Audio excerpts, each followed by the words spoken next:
Programme में बोलता हूँ कि आदमी बिजनेस करता है खुदकुशी के लिए। इनर पावर जो है ना, ये आपने बहुत अच्छा शब्द इस्तेमाल किया है। पहले तो सिग्नेचर आपको है ना बहुत ज़्यादा कॉम्प्लिकेटेड नहीं करना है।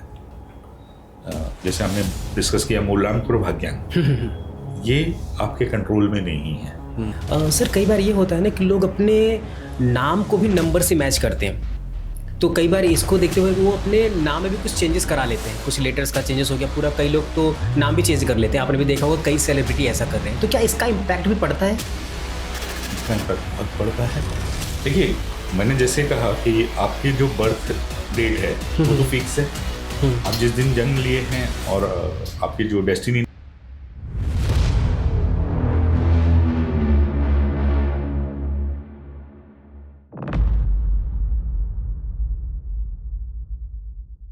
Hello sir and welcome to the our digital podcast.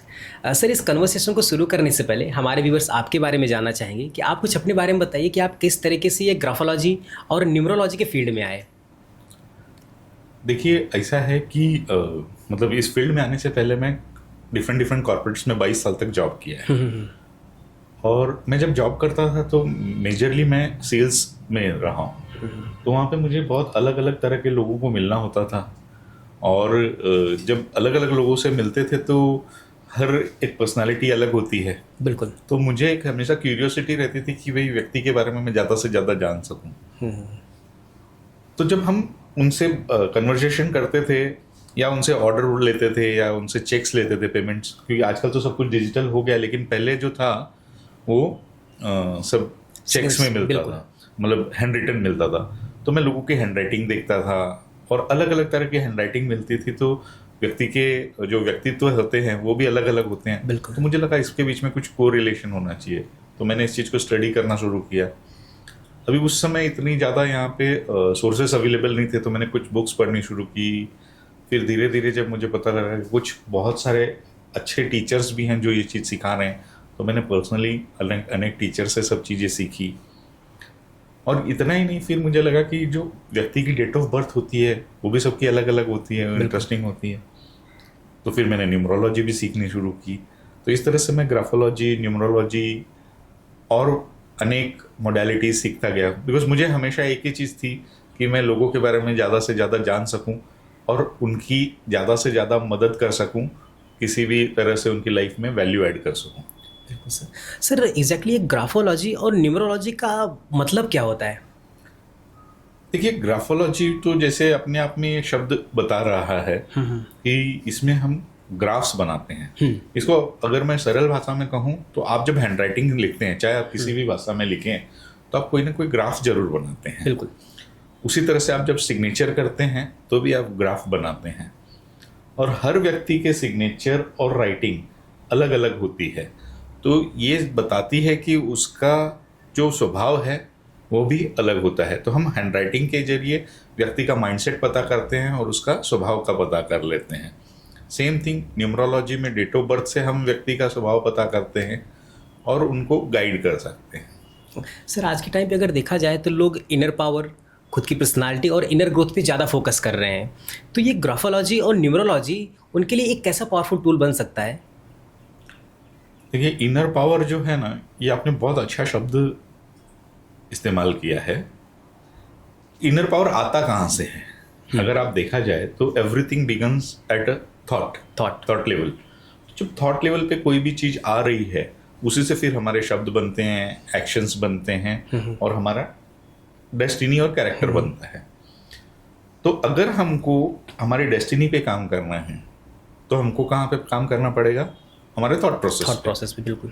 तो इनर पावर वहीं से आएगा। अगर मेरी थॉट प्रोसेस नेगेटिव है तो मेरा वाइब्रेशंस लो रहेगी और मैं फिर नेगेटिविटी की तरफ जाऊंगा। लेकिन अगर मेरी थॉट प्रोसेस पॉजिटिव है तो मेरी वाइब्रेशंस हाई रहेगी, तो मैं आगे की तरफ जाऊंगा। बिल्कुल। तो इसलिए हम क्या करते हैं ग्राफोलॉजी में, हम आपकी हैंड राइटिंग जब स्टडी करते हैं तो उससे आपके थॉट पैटर्न्स पता चलते हैं। वो आपके एम्पावरिंग है या डिसएम्पावरिंग है। अगर वो डिसएम्पावरिंग थॉट प्रोसेस है, पैटर्न्स है, तो हम उसको क्या करते हैं, हम आपको पॉजिटिव जो है या एम्पावरिंग जो पैटर्न्स हैं वो हम गाइड करते हैं और आप कॉन्शियसली फिर उसको प्रैक्टिस प्रैक्टिस करते हैं। और जैसे जैसे आप कॉन्शियसली उसको प्रैक्टिस करते हैं तो आपके थॉट प्रोसेस में फर्क आना शुरू होता है, चेंज आना शुरू होता है। और जब वो चेंज आता है तो फिर डेफिनेटली आपकी एक्शंस बदलते हैं, फिर आपकी डेस्टिनी बदलती है। बिल्कुल, यानी कि ये हमारी पर्सनालिटी पे भी और थॉट प्रोसेस को भी बताता है। Yes. तो सर जब कोई पेन उठाकर लिखता है अच्छे तरीके से अपने सिग्नेचर की अगर बात करें तो उसका ब्रेन और उसकी पर्सनालिटी को ये क्या इशारा देती है ग्राफोलॉजी? देखिए, अभी इसको अगर मैं एक बहुत सिंपल से एग्जांपल से आपको समझाने की कोशिश करता हूँ कि जब भी आप पेन उठा के लिखना शुरू करते हैं तो आप उसमें फिजिकली, मेंटली और इमोशनली तीनों तरह से इन्वॉल्व होते हैं। बिल्कुल। और जो भी आपका थॉट प्रोसेस होता है वो ओरिजिन कहाँ होता है? तो आपके माइंड से होता है ना। बिल्कुल। यानी ब्रेन क्या करता है, जब भी आपका कोई थॉट आया तो ब्रेन एक सिग्नल भेजता है और वो सिग्नल आता है आपके फिंगर्स तक, और उस हिसाब से आपकी हैंड राइटिंग बनती है, उस हिसाब से आपके पैटर्न बनते हैं। इसलिए हम ये बोलते हैं कि ये आपकी हैंड राइटिंग जो है वो हैंड राइटिंग नहीं होती, वो आपकी ब्रेन राइटिंग है। इंस्ट्रूमेंट आपका हैंड है। तो कई बार देखा होगा, अनफॉर्चुनेटली कुछ लोगों को एक्सीडेंटली या ऐसा कुछ हो जाता है कि उनके हाथ नहीं रह पाते हैं। बिल्कुल। तो अब आज अगर आप गूगल पे देखेंगे तो बहुत सारे लोग ऐसे हैं जो पैर से भी लिखते हैं, है ना। तो वो पैर से इसलिए लिख पाते हैं क्योंकि जो भी हैंड राइटिंग जो राइटिंग जो है वो ओरिजिन हो रही है आपके ब्रेन से, माइंड से। आपका हाथ या पैर ये एक इंस्ट्रूमेंट है। ओके, तो सर क्या एग्जैक्टली किसी के सिग्नेचर से हम उसकी पर्सनालिटी और उसके थॉट प्रोसेस को समझ सकते हैं आसान तरीके से? जी बिल्कुल। देखिए, दो चीज़ें होती है, एक होती है आपकी हैंड राइटिंग जो आप नॉर्मल लिखते हैं, और एक होती है सिग्नेचर।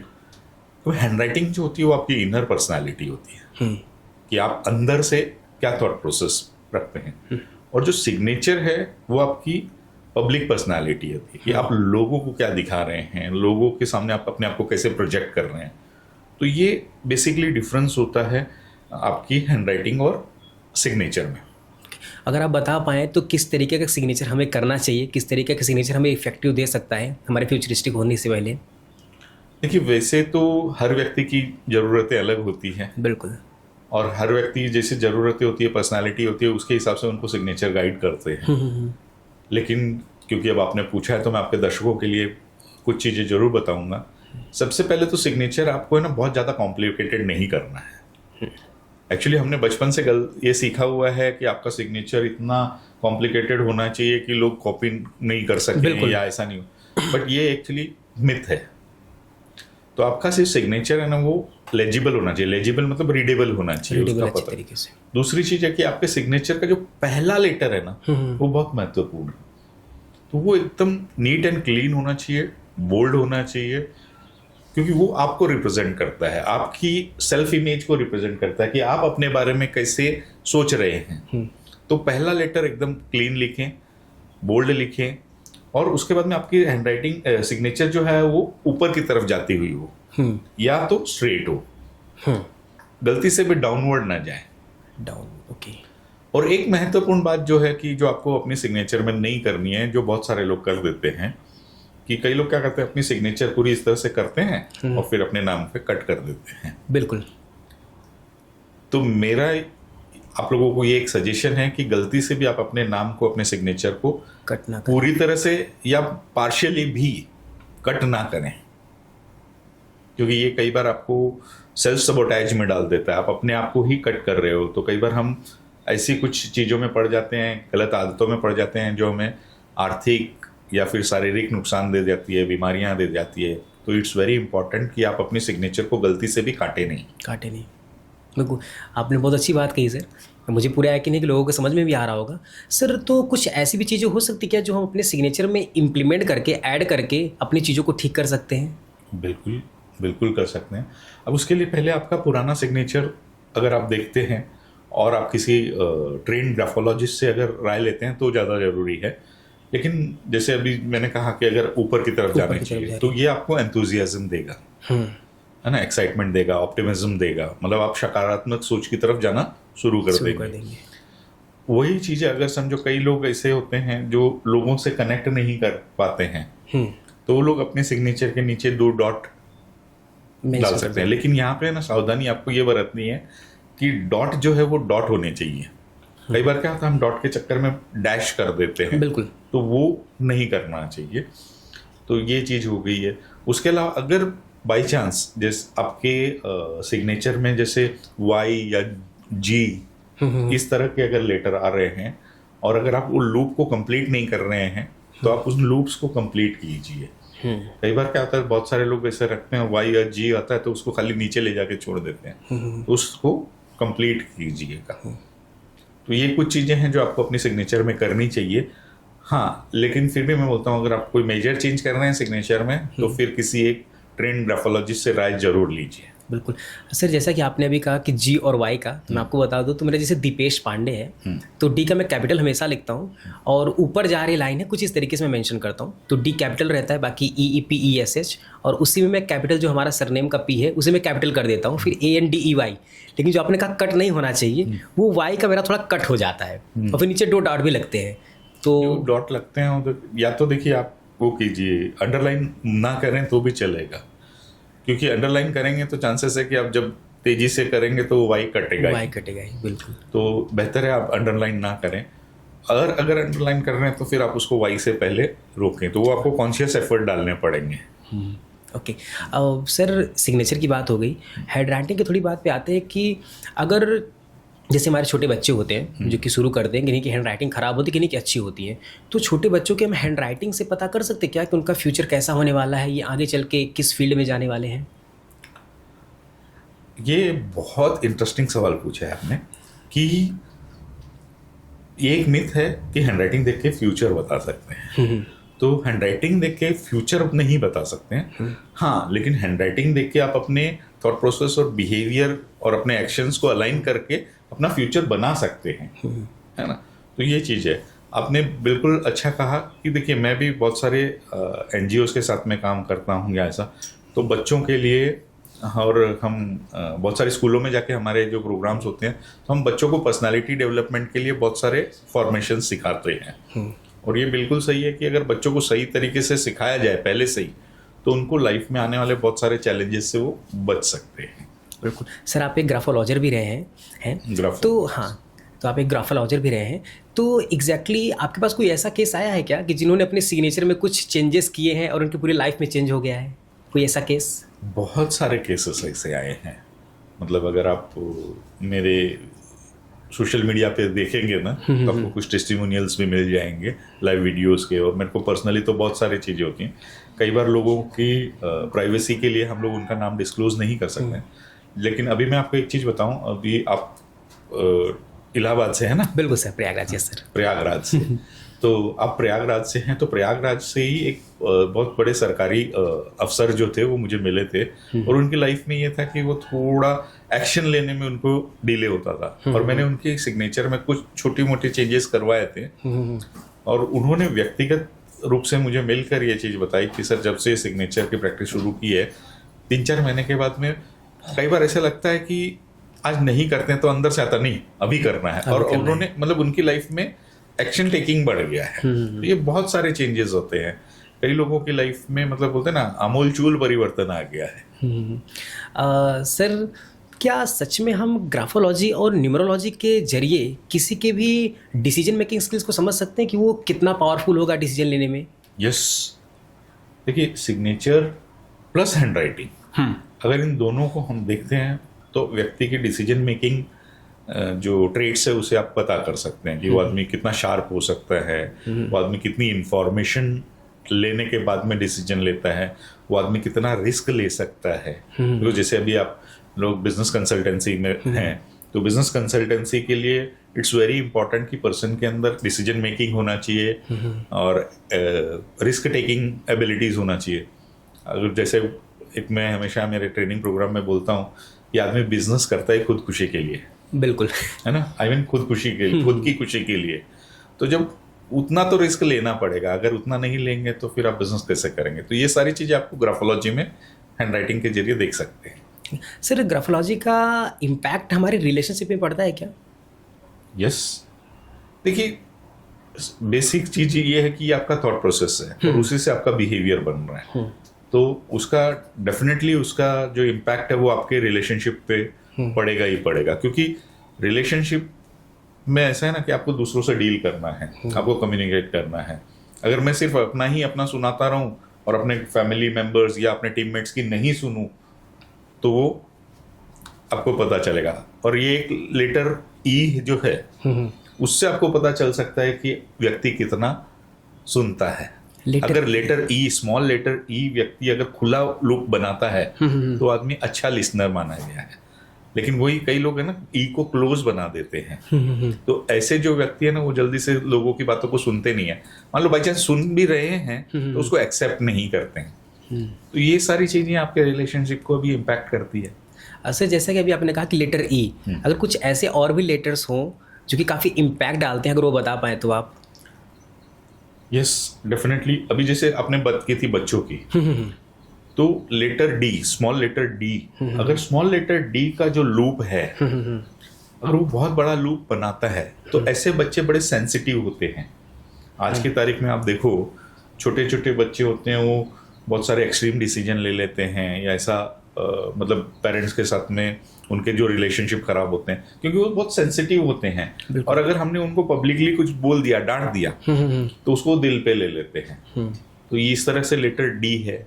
देन एक बहुत इंपॉर्टेंट लेटर है जिसको बोलते हैं letter T, small letter T. मैं तो हमेशा एक चीज कहता हूँ, अगर आप अपने लेटर टी को सही कर लो तो आपके जीवन के 50% से ज्यादा इश्यूज तो वैसे ही सॉल्व हो जाते हैं। क्योंकि लेटर टी आपकी पर्सनालिटी को दिखाता है, आपके सेल्फ इमेज को दिखाता है, और दूसरी चीज वो आपके गोल्स को दिखाता है। गोल्स, आप अपने गोल्स को, अभी जैसे कई लोगों को देखा होगा आप लेटर टी जब क्रॉस करते हैं तो वो बहुत नीचे क्रॉस कर देते हैं। ऐसे लोगों के गोल लाइफ में बहुत छोटे होते हैं। वही अगर कुछ लोग मीडियम में करते हैं तो लोग मध्यम श्रेणी में अपना जीवन निकाल देते हैं। लेकिन कुछ लोग होते हैं जो टी को बहुत ऊपर क्रॉस करते हैं। बिल्कुल। तो वैसे जो लोग होते हैं ना वो लोग विजनरी होते हैं, दूर की सोचते हैं, और लेटर टी को जो ऊपर क्रॉस करते हैं तो ऐसे जो लोग रहते हैं ना वो मतलब उनके सपने बड़े होते हैं। अब उसके साथ में उसका क्रॉस बार भी बहुत इंपॉर्टेंट है क्योंकि सिर्फ सपने बड़े देखने से ही काम नहीं चलता। बिल्कुल। सपने बड़े देखने के बाद में उसके उतना ही डिटर्मिनेशन के साथ में एफर्ट्स डालने पड़ते हैं। तो यहाँ पे आपका उसका जो क्रॉस बार है वो काम करता है कि आप लेटर टी का क्रॉस बार कितने अच्छे प्रेशर से और कितना बढ़िया से बड़ा बना रहे हैं उसको बैलेंस करते हुए। तो ये बहुत महत्वपूर्ण है। ओके सर, अगर सिग्नेचर की बात करें तो सबसे महत्वपूर्ण काम होता है सिग्नेचर का बैंक में अच्छा यूज होता है। तो क्या चेक साइन करते हुए या फिर बैंक के टाइम पे जब हम सिग्नेचर देते हैं तो उस समय भी हमें सिग्नेचर का ध्यान रखना चाहिए? बिल्कुल। देखिए सिग्नेचर जो है ना, सिग्नेचर अभी बाकी जो हैंडराइटिंग आप लिखते हैं तो आप अनकॉन्शियसली लिखते हैं। बिल्कुल। लेकिन सिग्नेचर एक ऐसा पैटर्न है जो आपने कॉन्शियसली डिजाइन किया हुआ है। आपने जब जो भी आप सिग्नेचर लिखते हैं, जैसे आप डी कैपिटल लिखते हैं और वो सब, तो आपने कॉन्शियसली आपने डिजाइन किया हुआ है। और जब आपने कॉन्शियसली डिजाइन किया है और उसके बाद में उसकी आप प्रैक्टिस करते हो, एक समय आता है कि जब आप उसकी बहुत सारी प्रैक्टिस करने के बाद में वो आपका सबकॉन्शियस पैटर्न बन जाता है। स्टिल जब भी आप जब करते हो सिग्नेचर तो कॉन्शियसली ही करते हो। तो ये बहुत इंपॉर्टेंट कि जब भी आप चेक्स वगैरह साइन करें या और भी दूसरी जगह भी जब कोई भी महत्वपूर्ण डॉक्यूमेंट साइन करें तो उस पर ध्यान देते हुए आप उसको सेव करना है। लेकिन अगेन मैं बार बार एक ही चीज़ कहूँगा कि सिग्नेचर आपको एक प्रॉपर ग्राफोलॉजिस्ट से ही डिज़ाइन कराना है। बिल्कुल सर, आज के टाइम पे अगर देखा जाए तो मैक्सिमम चीज़ें डिजिटल की तरफ जा रही हैं। सिग्नेचर भी हमारा डिजिटलाइजेशन पे हो रहा है, पहले पेपर पे होता था, अभी डिजिटलाइजेशन हो रहा है। तो क्या ग्राफोलॉजी इसमें भी कुछ रिलेवेंस करता है? ये बहुत अच्छा सवाल किया है आपने। देखिए डिजिटल तो है और ये अच्छी चीज़ है कि लोगों को फ़ायदा भी हुआ है, स्पीड अप भी हो गया सारा काम। लेकिन जैसे हम क्या करते हैं कि हम जैसे कंप्यूटर है, कंप्यूटर में कोई भी फाइल बनाते हैं और हम उसको सेव कर देते हैं CPU में। तो वो सेव्ड फाइल है, भले हम उस सेव्ड फाइल को डेली यूज़ करें या साल में यूज़ करें, वो फाइल तो सेव्ड है।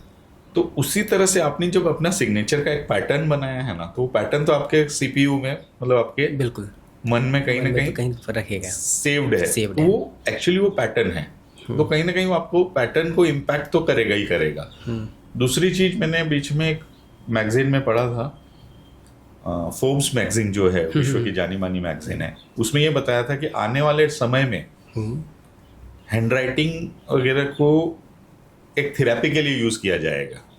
ओके। क्योंकि जिस तरह से डिजिटलाइजेशन हो गया है तो सब लोग डिजिटलाइज वो कर रहे हैं तो लिखना बंद कर दिए हैं, तो उसकी वजह से हमारे न्यूरॉन्स का उतना इस्तेमाल नहीं हो रहा नहीं है। हो पा रहा है। इसलिए कई बार आप देखेंगे बहुत सारे लोग एक पर्टिकुलर एज के बाद में लिखना उतना बंद कर दिए हैं, इसलिए एब्सेंट माइंडेड रहना शुरू कर बिल्कुल। दिए हैं, थोड़ा बहुत इधर उधर ध्यान हो जाता है। तो अब धीरे धीरे वापस इस चीज को लिखाना शुरू कर देंगे। बहुत सारे फॉरेन कंट्रीज में तो ऐसा हुआ जिन्होंने हैंडराइटिंग वगैरह बंद कर दी थी, मतलब डिजिटलाइजेशन कर दिया था पूरी तरह से।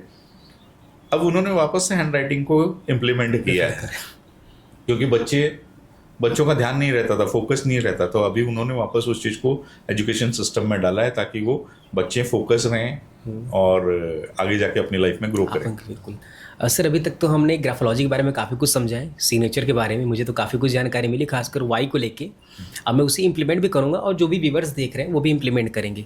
सर अभी बात आती है न्यूमरोलॉजी की, तो एग्जैक्टली न्यूमरोलॉजी जो होती है वो हमारी लाइफ में कितना इम्पैक्ट रखता है ये? देखिए, वैसे तो अपने यहाँ पे एक कहावत है कि मानो तो देव नहीं तो माटी का लेव। माटी का लेव। तो आपका श्रद्धा होना बहुत ज़्यादा जरूरी है, और आप मानो या ना मानो ये इम्पैक्ट तो करता है। लेकिन कई बार क्या होता है, लोग अपनी जिद में रहते हैं, नहीं मुझे नहीं फर्क पड़ता, बट नहीं, क्योंकि मैंने अपनी लाइफ जीवन में व्यक्तिगत रूप से बहुत सी जगह पे न्यूमरोलॉजी को यूज़ किया है, ग्राफोलॉजी को यूज़ किया, और मैंने अपने जीवन में बहुत सारे परिवर्तन देखे हैं। तो मेरा तो पूरा विश्वास है, और मैंने इतना ही नहीं, हजारों मेरे जो क्लाइंट्स हैं उनको भी मैंने न्यूमरोलॉजी और ग्राफोलॉजी से जब उनको कंसल्ट किया तो उनकी लाइफ में भी बहुत सारे सकारात्मक बदलाव आए हैं। तो मैं तो ये मानता हूँ कि ये बहुत ज़्यादा काम करते हैं, लेकिन अगेन ये आप पे है। आप पे है कि क्या आप सोच रहे हो उसको लेके। सर जब बात न्यूमरोलॉजी की आती है तो सबसे चर्चित विषय होता है मूलांक, क्योंकि वो खुद के बारे में बताता है और जो कि डेट ऑफ बर्थ से कैलकुलेट होता है एक तरीके से, लेकिन मैक्सिमम लोग वो कन्फ्यूज हो जाते हैं कि इसे कैलकुलेट कैसे करना है। देखिए, मूलांक जैसे कि नाम सजेस्ट कि ये मूल है ना, जय, तो मूलांक बहुत सिंपल है कि आपकी जो डेट ऑफ बर्थ है, जो फर्स्ट डेट है, वो ही आप, उससे ही आपका मूलांक कैलकुलेट होता है।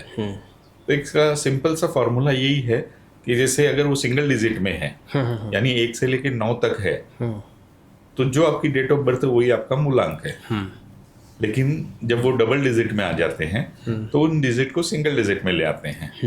जैसे फॉर एग्जांपल अगर किसी का 10 तारीख है तो उसको 1 + 0 तो 0 का कोई वो नहीं, तो 1 हो जाएगा। बिल्कुल। अभी किसी का 15 है तो फिर 1 + 5 6 हो जाएगा, तो वो 6 हो जाएगा। तो इस तरह से जो भी सिंगल डिजिट में जब हम कन्वर्ट करेंगे तो वो आपका मूलांक हो जाता है। और सर भाग्यांक किस तरीके से कैलकुलेट करते हैं हम? भाग्यांक कैलकुलेट करने के लिए आपको आपकी कंप्लीट डेट ऑफ बर्थ चाहिए, यानी आपका डेट ऑफ बर्थ, आपका मंथ और आपका ईयर। अगर आप उस सब को एक साथ में कैलकुलेट करते हैं और उसके बाद में उसको सिंगल डिजिट में लाते हैं तो वो आपका भाग्यांक हो जाता है। जैसे अगर उदाहरण देखें तो मान लीजिए 14 दिसंबर है ना, 14 दिसंबर और 1970 समझ लीजिए, तो 14 का 5 आ गया, हाँ। तो वो मूलांक हो जाएगा। अब उसके बाद में फिर 1 दिसंबर का 3 हो जाएगा, 1 + 2 तो हो गया 5 8 हो गए, हाँ। और वो फिर 20 हो जाएगा, हाँ 20 हो जाएंगे, बिल्कुल है ना, 97। तो ये हो गया टोटल 28, 28, हाँ 28। तो अभी 28 आ गया तो 8 + 2 10, तो 10 को सिंगल डिजिट करेंगे 1 आएगा, 1, तो फिर हो गया वो भाग्यांक 1 एग्जैक्टली। तो सर जैसे कि मूलांक की बात हुई, भाग्यांक की बात हुई, तो मूलांक के यानी कि अगर ऐसे देखा जाए तो 1 से 9 तक ही केवल मूलांक होते हैं, तो इनका अपना अपना क्या रोल होता है? 1 से लेके 9 तक का, अभी देखिए ये आपके स्वभाव को बताते हैं। जो आपका मूलांक होता है ना वो आपके स्वभाव को बताता है। तो अगर हम एक को लेके बात करें, हाँ बिल्कुल, जैसे आपने अभी पूछा 1 के लिए, तो 1 बोलते हैं ना, मराठी में एक चीज बोलते हैं ना, 1 नंबर, हाँ। तो वो 1 नंबर वाला सही में एक नंबर होता है कि वो लोग क्या होते हैं, वो लोग लीडर होते हैं, वो राजा होते हैं, मतलब अगर न्यूमरोलॉजी में उसको एक राजा का दर्जा मिला है। और उनका जो प्लेनेटरी, उनको जो गॉड रिप्रेजेंट करता है वो सन का होता है, सूर्य। तो अभी सन जो है वो क्या करता है, वो सारे पृथ्वी को जीवन दे रहा है ना। तो 1 नंबर वाले जो है ना वो गिवर होते हैं, इंडिपेंडेंट होते हैं। बस यही है कि वो फिर राजा है तो उसको राजा की तरह थोड़ा सा एटीट्यूड भी रहेगा। इसलिए इट्स वेरी इंपॉर्टेंट कि एक नंबर वाला अगर आप हैं तो आपको राजा की तरह रहना है ना, रंक की तरह नहीं कि इधर उधर मांगते फिरें, वैसा नहीं होना चाहिए। दूसरी चीज, अगर आप किसी एक नंबर वाले से डील कर रहे हैं तो उसको पूरा मान सम्मान दे, उसके ईगो को हर्ट ना करे। तो ये एक नंबर हो गया। अब रही बात दो की, तो दो जो होते हैं वो बहुत ही कंपैशनेट होते हैं, क्योंकि दो रिप्रेजेंट करता है मून को, चंद्रमा। हाँ, चंद्रमा को, और चंद्रमा जो है वो फेमिनाइन एनर्जी रिप्रेजेंट करता है। तो वो क्या हो गया, वो कैरिंग, कंपैशनेट, तो वो आपके साथ में ना बहुत इमोशनली कनेक्ट होते हैं। दो नंबर वाले बहुत इमोशनली कनेक्ट होते हैं। हाँ, बस उनका चैलेंज ये थे कि वो बहुत अधिक इमोशनल होने पे कई बार वो डीप थिंकिंग में चले जाते हैं, ओवर थिंकिंग में चले जाते हैं, थोड़े से मूड स्विंग वगैरह हो जाते हैं। तो वो चीजें हैं। 3 नंबर जो है वो रिप्रेजेंट करते हैं जुपिटर, और जुपिटर है देवताओं के गुरु, देवगुरु, बृहस्पति जिन्हें हम कहते हैं। तो जब गुरु हैं तो डेफिनेटली ज्ञान की बातें करेंगे, ज्ञान की बातें, बिल्कुल। तो उनके साथ में यही है कि वो हमेशा ज्ञान की बातें करते हैं, लेकिन वही चीज है कि गुरु के पास ज्ञान ज्यादा है और उनको भी फिर थोड़ा सा कई बार अहम आ जाता है। अगर उनकी एनर्जी डिस्टर्ब हो जाए तो उनको अपने अहम से बचना चाहिए। बाकी नॉलेज के लिए होता है। गुरु अगेन वो सबसे बड़ा प्लैनेट है, तो ये ग्रोथ की भी बात करते हैं, और दूसरे क्रिएटिविटी की भी बात करते हैं। इनका इमेजिनेशंस भी बहुत अच्छे होते हैं। तो ये हो गया नंबर 3। अभी नंबर 4 जो है ना, ये है राहु। तो राहु और केतु, ये आपने अगर अपनी जो अगर शास्त्रों में पढ़ा होगा तो ये एक शरीर के 2 हिस्से हैं। तो राहु जो रिप्रेजेंट करता है वो सर को रिप्रेजेंट करते हैं। अच्छा। तो इनका दिमाग बड़ा तेज होता है, बड़ी तेज बुद्धि होती है। लेकिन इनका ये बड़े हार्डवर्क होते हैं, बड़े डिसिप्लिन्ड होते हैं। बस ये है कि बोलते हैं ना, ये माई वे या हाईवे वाला चक्कर में रहते हैं कि या तो काम होगा तो मेरे तरीके से होगा, नहीं तो नहीं होगा। तो इनको उस चीज़ को थोड़ा सा ध्यान रखना चाहिए। बाकी बहुत अच्छे हैं, मतलब जैसे अगर डिजिटल चीज़ें हैं या इस तरह की चीज़ें, उसके लिए 4 नंबर काफ़ी अच्छा है। देन आ जाती बात 5 नंबर की, और 5 नंबर जो है वो बुध का है। अब यहाँ पे एक विशेष मैं आपको बात बताना चाहूँगा, क्योंकि जैसे आपने देखा कि सारे नंबर जो होते हैं 1 से लेकर 9 तक होते हैं। बिल्कुल। तो 5 नंबर जो है ना, एकदम सेंटर का नंबर है, मतलब उससे 1 से 4 इधर आ गए और 6 से 9 इधर आ गए। बिल्कुल। तो 4 इस तरफ, 4 इस तरफ, ये एकदम सेंटर में है। तो ये लोग जो है ना, ये लोग बैलेंस करते हैं सबको, और ये लोग का कम्युनिकेशन स्किल्स बहुत अच्छा होता है, एडवेंचरस बहुत होते हैं, नई नई चीज़ें करना ये इनको बहुत अच्छा लगता है। इनका ये है कि एक ही तरह की चीज़ों में ये जल्दी से बोर हो जाते हैं। बिल्कुल। तो ये चीज़ें होते हैं, कम्युनिकेशन बहुत अच्छा होता है। देन आ गया नंबर 6। अभी आपने देखा होगा, मतलब सूर्य और चंद्र के बाद में शुक्र एक ऐसा प्लेनेट है जिसको हम बेयर आंखों से देख सकते हैं, मतलब ऐसा। बिल्कुल। बाकी सबके लिए आपको टेलीस्कोप वगैरह चाहिए, लेकिन ये आता तो ये बहुत चमकदार होते हैं। तो 6 नंबर जो होता है ना, उनकी पर्सनालिटी बहुत ही चमकदार पर्सनालिटी के लोग होते हैं।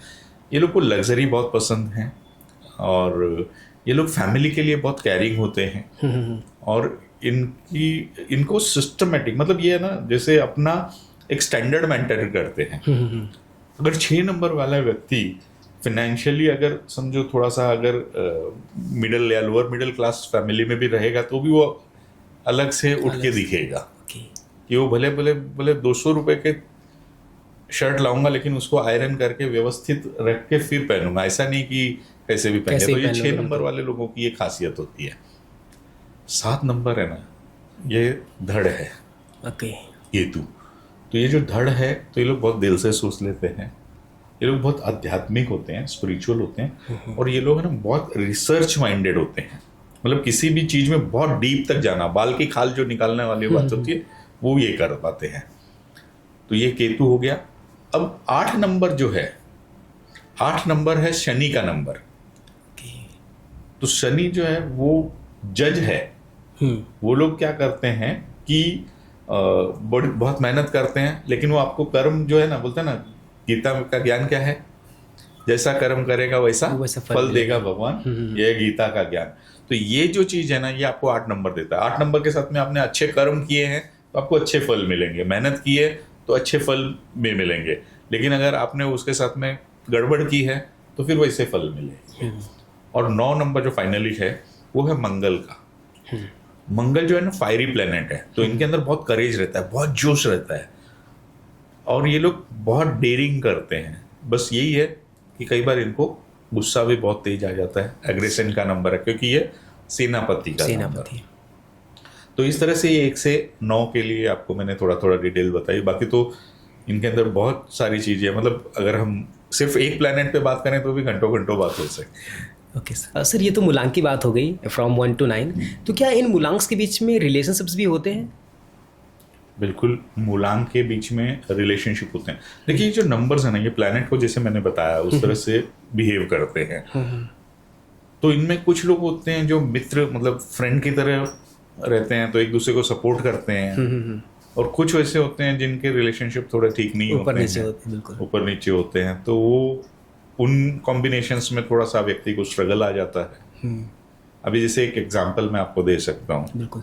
एक जो है वो सूर्य को रिप्रेजेंट करते हैं। 8 नंबर जो है वो शनि को रिप्रेजेंट करते हैं। अब ये 1 और 8 का जो कॉम्बिनेशन है वो, वैसे तो आपने सीरीज भी देखी होगी और आपने शास्त्रों में भी पढ़ा होगा, पिता पुत्र का इनके बीच का रिश्ता है। बिल्कुल, सूर्य पुत्र शनि। लेकिन अभी ये जो आपने अगर शास्त्रों में पढ़ेंगे कि शनि जो है ना वो उनके मतलब लेजिबल पुत्र नहीं थे। तो उनको सूर्य ने कभी उनका एज अ पुत्र मान्यता नहीं दी। बिल्कुल। तो उनको वो अधिकार नहीं मिला, और उस वजह से शनि हमेशा नाराज रहते हैं। तो सूर्य और शनि दोनों पिता पुत्र होने के बाद में भी इन दोनों के बीच में जो रिश्ते हैं वो अच्छे नहीं होते हैं। तो अगर इसको हम बोल सकते हैं कि ये लेस फ्रेंडली है या एंटी नंबर्स हैं, इस तरह से होता है।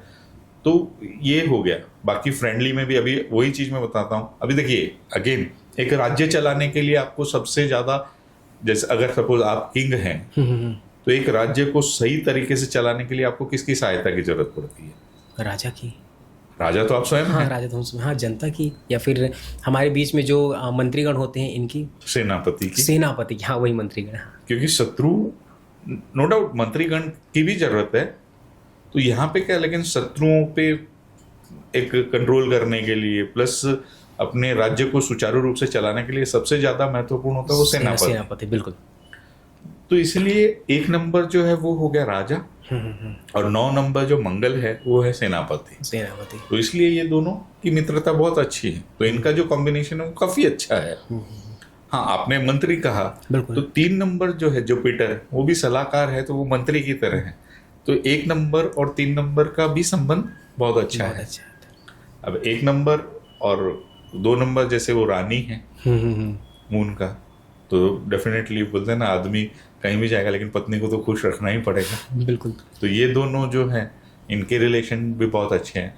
तो इस तरह से बहुत सारे नंबर्स हैं जिनके आपस में रिलेशन बहुत अच्छे होते हैं। और कुछ नंबर्स ऐसे होते हैं कि उनके जो नंबर होते हैं वो उनका न्यूट्रल होते हैं, मतलब उनको कोई बोलते हैं ना काऊ से दोस्ती, ना काऊ से बैर, बिल्कुल। तो इस तरह से तो वो न्यूट्रल संबंध भी होते हैं, और कहाँ कहीं जाके एंटी होते हैं। ये पूरा एक अलग स्टडी है, डीप स्टडी है। कभी मौका मिलेगा तो पूरा एकदम इन डेप्थ हम इस पे चर्चा करेंगे। बिल्कुल सर, आप, हाँ, मौका मिलेगा बिल्कुल सर। लेकिन एक मैं जानना चाहूँ, जैसे कि मेरा मूलांक 5 है, तो 5 वालों के लिए किनसे ज़्यादा अच्छा रहेगा, किनसे दोस्ती करना बेटर रहेगा, और कौन इनके लिए घातक हो सकते हैं? मैं पर्सनली जानना चाहता हूँ मेरे लिए खुद को। अभी आपको है ना, सबसे पहले तो ईश्वर को है ना कोटि कोटि धन्यवाद प्रतिदिन देना चाहिए कि उन्होंने आपको 5 नंबर दे के भेजा है। क्योंकि बहुत सारे लोगों को 5 नंबर मिलता नहीं है, मिसिंग होता है। और 5 नंबर जो है ना वो बैलेंस करने वाला है। मतलब न्यूमरोलॉजी की बात कर रहा हूँ मैं, ज्योतिष की बात अलग हो जाती है, बट न्यूमरोलॉजी में 5 नंबर जो रिप्रेजेंट करता है वो राजकुमार को, प्रिंस को रिप्रेजेंट करता है, बुध को रिप्रेजेंट करता है। तो वो एक ऐसा नंबर है जिसका कोई शत्रु नहीं है, तो हर एक के साथ में जेल कर जाता है ना। जैसे मैंने अभी बताया था कि ये बैलेंस करता है, एक 4 इस तरफ है, 4 इस तरफ है, तो ये सबके साथ में बैलेंस करता है। इसलिए आपको खुश रहना चाहिए कि आपको 5 नंबर का कोई शत्रु नहीं होता है। हाँ, लेकिन आपका भाग्यांक क्या है? भाग्यांक अगर देखा जाए तो 14/11/2001 एक आता है। एक आता है ना। तो अब 1 है तो यहाँ पे आपको 8 नंबर से थोड़ा सा बच के रहना चाहिए। बच के रहना चाहिए, क्योंकि 8 नंबर जो है वो आपके लिए थोड़ा सा एंटी होगा। सही है वो। तो वहाँ पे आपको ऐसा बच के रहना, मतलब वो ऐसा नहीं है कि आपको कोई हत्या कर दे। कुछ लोग इस तरह के शब्द इस्तेमाल करते हैं न्यूमरोलॉजी में कि वो एंटी है, एक दूसरे की हत्या करने पे, ऐसा नहीं होता। हाँ, लेकिन वहाँ पे विचारों का मतभेद रहेगा, आपको थोड़ा सा स्ट्रगल रहेगा, आपकी सक्सेस में डिले हो जाएंगे। तो 8 नंबर से आपको वहाँ पे थोड़ा सा बचना चाहिए। सर कई बार मैंने देखा है कि कई लोग होते हैं जो पहले से ये प्रिडिक्ट कर देते हैं कि हाँ ये इनके फ्यूचरिस्टिक कैसे होंगे मूलांक को देखते हुए, कि हाँ इनके पास पैसा आने वाला है कि नहीं आएगा। नहीं, देखिए, मूलांक जो है ना वो आपके मोर ऑफ आपके बिहेवियर को बताता है कि आपने जन्म लिया, आपकी पर्सनालिटी क्या है। और आपका भाग्यांक जो है ना आपके करियर वगैरह को बताता है कि आप करियर में आप किस तरफ जाएंगे। मतलब एक साधारण बात, एक साधारण तरीके से अगर मैं आपको बताऊं तो आपकी ये एक यात्रा है ना, आपके मूलांक से भाग्यांक की तरफ की यात्रा है। अच्छा। तो वो आपके करियर की तरफ जाती है। और अभी प्रेडिक्शन करना, एक हम आपको एक है ना मार्गदर्शन कर सकते हैं। प्रेडिक्शन थोड़ा सा बड़ी चीज हो जाती है कि भाई मैंने पहले से बोल दिया कि यही होगा, तो वो नहीं होगा। वो तो फिर ईश्वर की कृपा है, बिल्कुल कंट्रोल की चीजें हैं। सर ये तो बात मूलांक की हो गई। तो लेकिन अगर देखा जाए तो जिस नंबर पे हमारा बर्थ हुआ है, जिस डेट को हमारा जन्म हुआ है, क्या उसका भी कोई कनेक्शन पास्ट लाइफ से होता है? बिल्कुल होता है। देखिए, मैं न्यूमरोलॉजी में हमेशा एक चीज बोलता हूँ, जैसे हमने डिस्कस किया मूलांक और भाग्यांक, ये आपके कंट्रोल में नहीं है। आपने किस दिन जन्म लेना है ये आपके कंट्रोल में नहीं है। तो आपके जन्म की तारीख से ही आपका मूलांक और भाग्यांक बनता है। तो ये ईश्वर आपको देके भेजता है। तो इसमें आपके जो, अगर आपने कर्मा थियरी पढ़ी है या उसके बारे में जानते हैं अगर थोड़ा बहुत भी, तो हमारे कुछ संचित कर्म होते हैं। जो हमारे पास लाइफ के कर्मास होते हैं वो संचित कर्म होते हैं, और उसमें से कुछ प्रारब्ध लेके हम इस जन्म में आते हैं। और इस जन्म में जो हम करते हैं वो क्रियामान कर्म होते हैं। तो ये जो है ना, ये हमारे प्रारब्ध का हिस्सा है।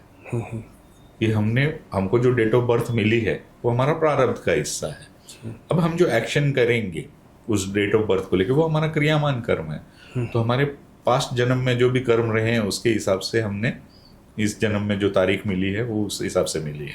लेकिन अगर देखा जाए तो आजकल हमारी साइंस इतना आगे बढ़ गया है कि अगर किसी का जन्म हो रहा है तो वो भी एक पर्टिकुलर डेट को ही करा देखते हैं। ऑपरेशन वगैरह की थियरी आ गई है आजकल कि मैक्सिमम टाइम पे अगर देखें तो आजकल न्यूज़ वगैरह में भी आते हैं, क्योंकि मूलांक का काफ़ी चर्चित विषय चल रहा है आजकल कि हाँ इस डेट को ही जन्म कराना है, इस डेट को भी हम कर सकते हैं।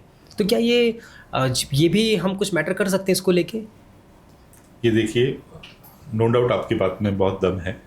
और विज्ञान जिस तरह से प्रगति कर रहा है तो ये बहुत सारी चीज़ें हो रही है जिसको सिजेरियन बोलते हैं। बिल्कुल। या कि भाई पहले से आप मतलब एक डेट फिक्स करते हैं। लेकिन सिजेरियन का भी आप देखेंगे ना, उसका सिस्टम ऐसा होता है कि डॉक्टर आपको ना चॉइसेस ऑफ डेट देते हैं। 3, 4, 5 ऐसा डेट दे देंगे कि भाई इसमें से आपको वो कर लो।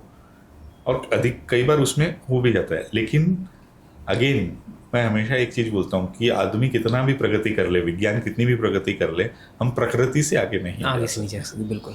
तो प्रकृति कई बार ऐसा चीज करती है कि अगर डॉक्टर ने जो डेट दी है, कई बार कुछ ऐसे चैलेंजेस हो जाते हैं कि आपको उससे पहले ही डिलीवर करना पड़ जाता है। या कई बार ऐसा होता है कि कुछ ऐसे कॉम्प्लिकेशंस हो जाते हैं कि वो डेट को पोस्टपोन करना पड़ता है। तो बहुत सारी चीजें होती है जो हमारे कंट्रोल में नहीं है। उस परम शक्ति के कंट्रोल में सारी चीजें हैं। तो वो आपको अगर देना है तो ही वो डेट देंगे, नहीं तो वो डेट पे आप नहीं कर सकते हैं। मतलब डॉक्टर्स भी उस समय, फिर कई बार होता है डॉक्टर को कुछ काम आ गया या कुछ वजह हो गई तो उसने नेक्स्ट डे शेड्यूल कर दिया ऑपरेशन, या इस तरह की बहुत सारी चीजें होती है। तो डेफिनेटली उससे ऊपर हम नहीं है। सर अब ये तो बात सही है, लेकिन क्या ये जो न्यूमरोलॉजी होती है इसमें नंबर्स का खेल, कई बार हमने देखा है कि लोग मोबाइल नंबर भी काफ़ी सेलेक्टेड चूज़ करते हैं कि हमें चाहिए तो यही चाहिए, लास्ट का डिजिट ऐसा होना चाहिए, या फिर जो मोबाइल नंबर है हमारे 10 अंक के हैं उसका कैलकुलेशन इतना आना चाहिए। और कुछ लोग तो कार वगैरह का नंबर भी कुछ सेम रखते हैं, उसको लिखते हैं। तो ये कितना इम्पैक्ट करता है? इसमें 2 चीज़ें हैं। कार वगैरह का जो आपने बोला, कई लोग तो ऐसे ही फैंसी नंबर ले लेते हैं, या मोबाइल में भी कई चीजें होती हैं, लोग फैंसी नंबर लेते हैं, तो वो अलग चीजें हो गई। हाँ, लेकिन न्यूमरोलॉजी इम्पैक्ट करती है। अभी देखिए, मैं आपको एक सिंपल सी चीज बताता हूँ। आपने अगर मोबाइल नंबर लिया है तो वो मोबाइल नंबर आपने चूज नहीं किया होता है। जब रैंडमली हम कोई भी मोबाइल नंबर लेते हैं तो वो क्या होगा, वो हमारे प्रारब्ध से हमको मिला होता है।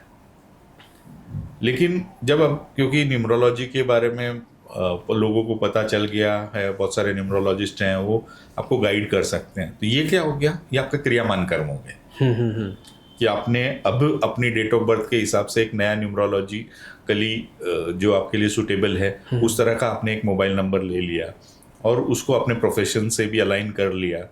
क्योंकि आज की तारीख में मोबाइल जो है ना वो हमारी एक परछाई हो गया। बिल्कुल।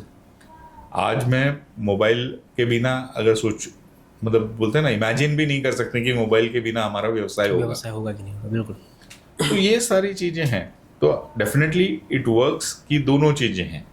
आपने जो रैंडमली चूज किया हुआ है तो वो आपके प्रारब्ध से आपको मिला है, वो अच्छा भी हो सकता है और बुरा भी हो सकता है।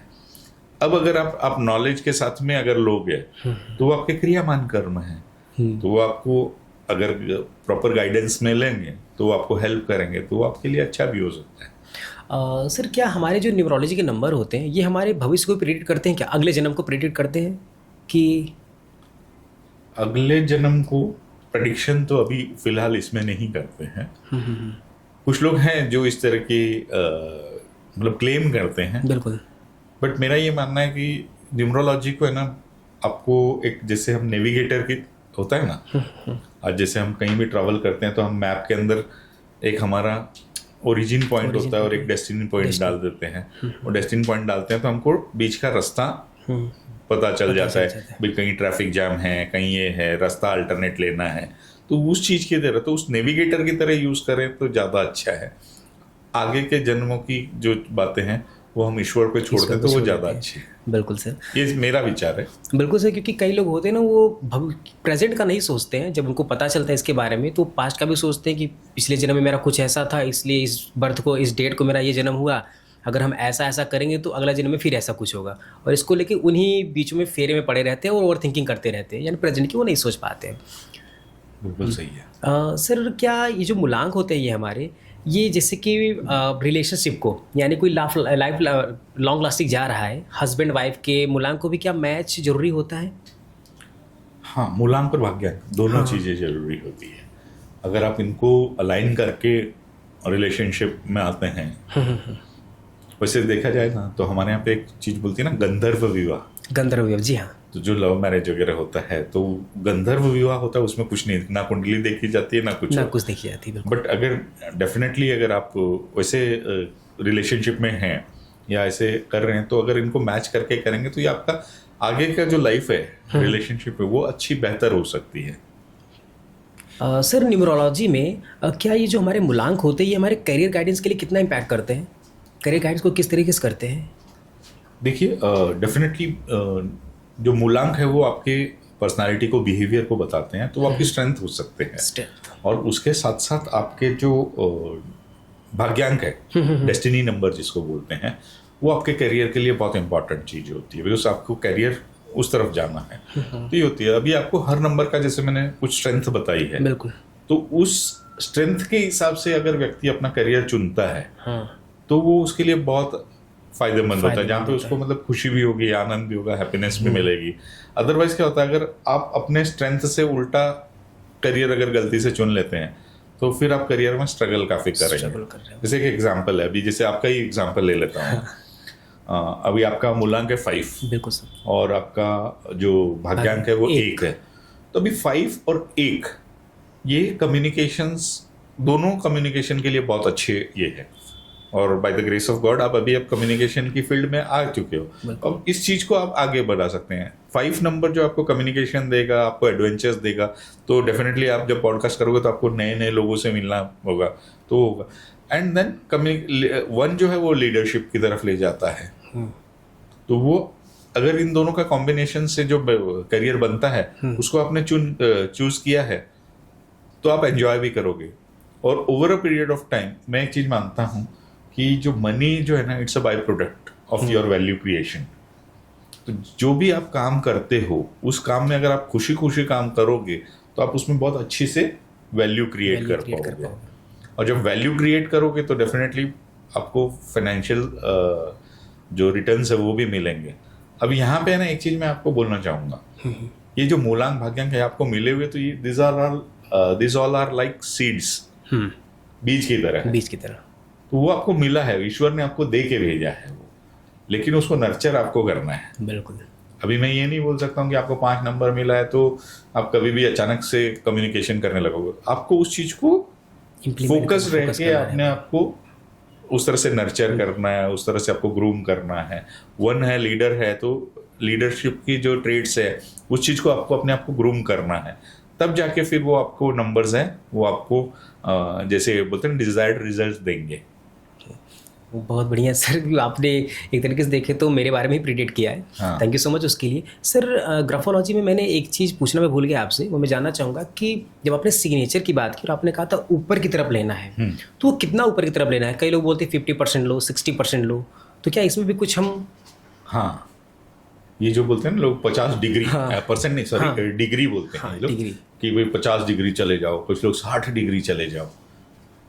तो ये जो है ना, ये बहुत गलत राय है। मतलब मैं डेफिनेटली इस चीज़ को बोलता हूँ कि ये जो चीज़ है ना, ये कई बार लोग आदमी जोश में इस तरह की बातें कर जाते हैं अपनी रील को पॉपुलर करने के लिए या व्यूज़ के लिए, लेकिन ये ऑडियंस का बहुत बड़ा नुकसान कर देते हैं।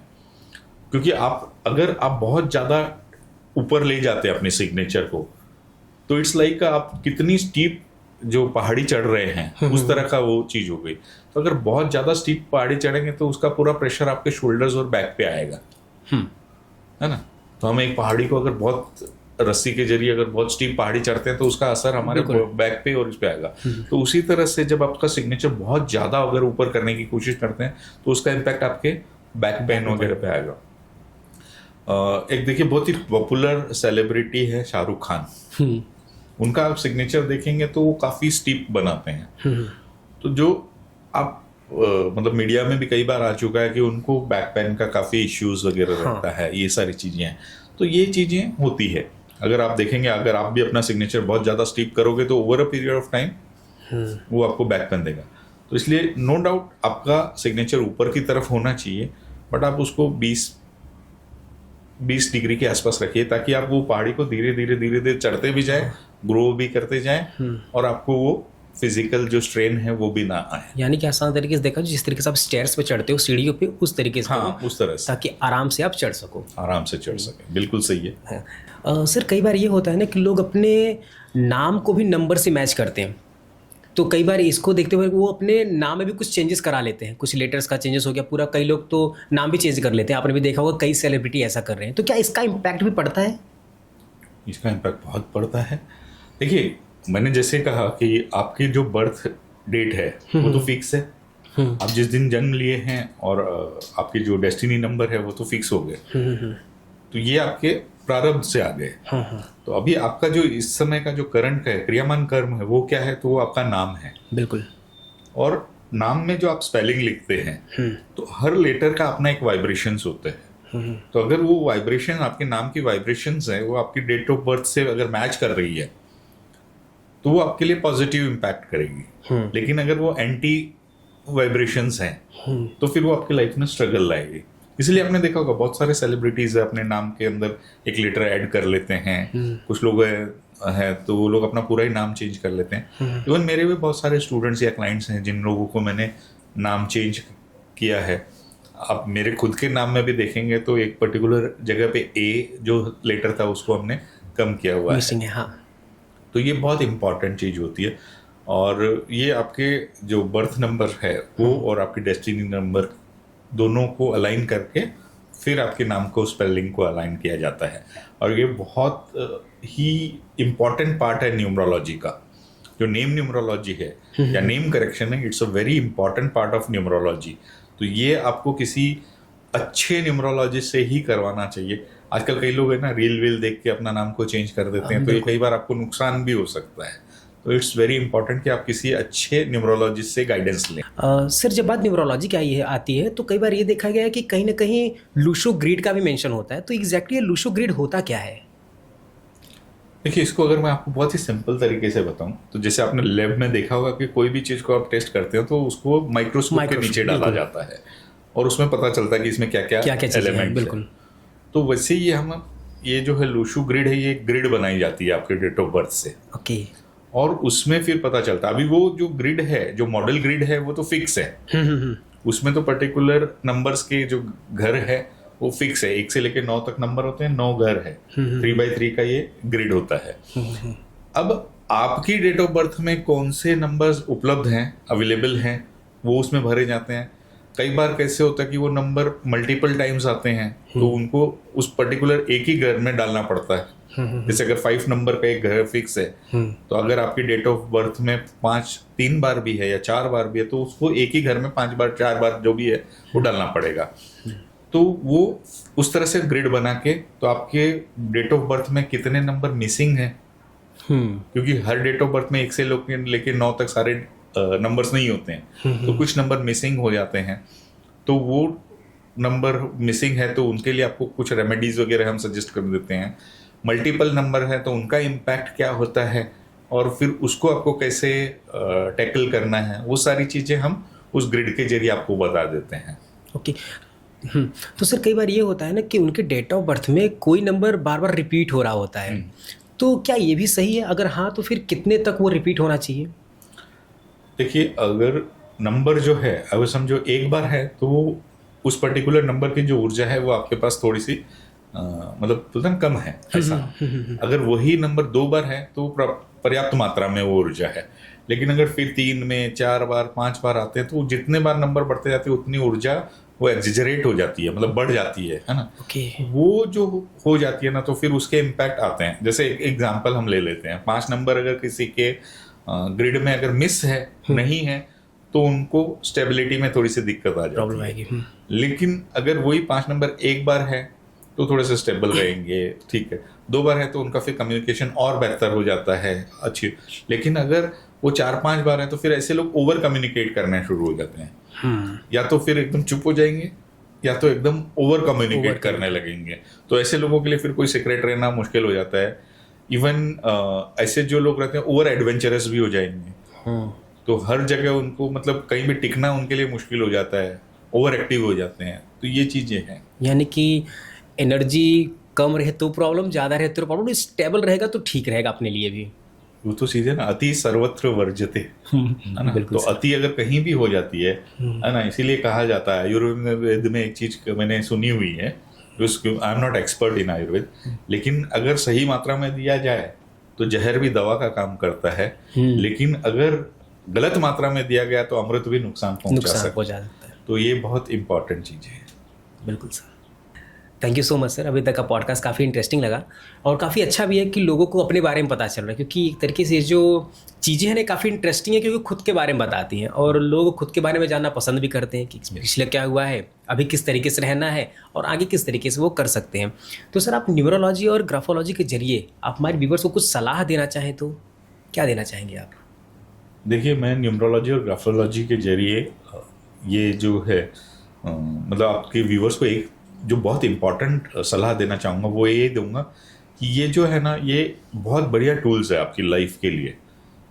न्यूमरोलॉजी जो है वो आपको लाइफ में गाइडेंस देगी, और जो ग्राफोलॉजी है वो आपके माइंडसेट पे काम करेगी, आपको एक्शन किस तरह से लेना है उसके ऊपर काम करेगी। तो ये दोनों का कॉम्बिनेशन करके आप अपनी लाइफ में अगर इसको यूज़ करते हैं, इस्तेमाल करते हैं, तो डेफिनेटली ये आपको आगे ग्रोथ में बहुत हेल्प करेंगे। बिल्कुल sir, thank you so much sir अपना समय देने के लिए हमारे इस पॉडकास्ट में। Thank you so much sir. Thank you, नमस्कार।